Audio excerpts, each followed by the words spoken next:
Hi guys, and welcome to Petrolheads London and to my weekly series 5 at 5. It's a really simple format.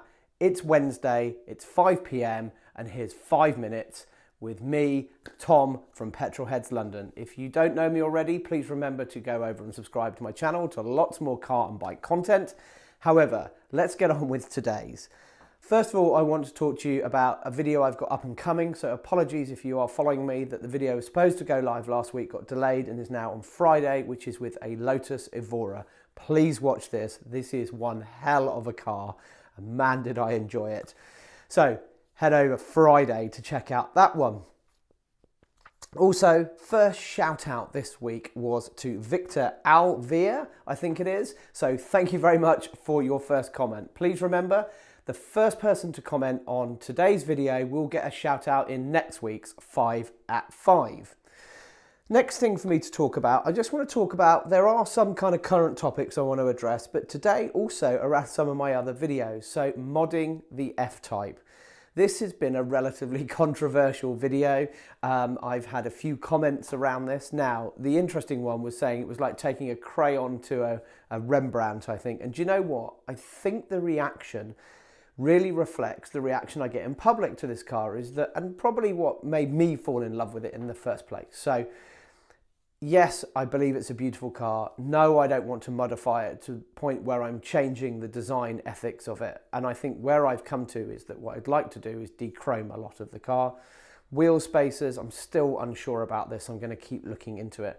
But I think for me, it's definitely going to be something I'm going to do, is dechrome it. I've been talking to lots of people on forums who've done similar things. So watch this space. There might be a few minor changes to the F Type, but please note, nothing criminal is going to happen to that beautiful, beautiful design that we all love. And obviously made slightly famous by this guy getting married last weekend and taking an E-Type, an electric E-Type, and real E-Type. What do we think of that? I'm really interested to see what you think. I mean, there's obviously a real change in cars and what's going on at the moment in terms of sort of looking for cleaner, better ways to drive vehicles. And do you know what? I'm not adverse to it. Although I'm a petrol head, around town and stuff like that, do I need a big engine all the time? I'm not really sure. So interested to hear your thoughts around that. The next one. Last thing on the F Type, steering wheel. So this is something that's come up on a few videos, and you will also see on some of the other ones related to the video that's coming out this weekend. It's one of my big bugbears on this car is it has a ginormous steering wheel, and I do love my F Type, but if I could change one thing instantly, that would be what I would change if I could. But I kind of ruin the whole design and how it fits in with the rest of the car. So just something I kind of wanted to mention because it has come up in a few comments and stuff on some of my videos. So that kind of leads me on to, what do you guys want to see me do with the F Type? I'm really looking for people to make suggestions. Some people have talked about me doing kind of maintenance and stuff like that. And if I'm honest, I'm using a main dealer at the moment. That's not something, or I don't really have the facilities to do. So I'm sorry, I can't bring you that.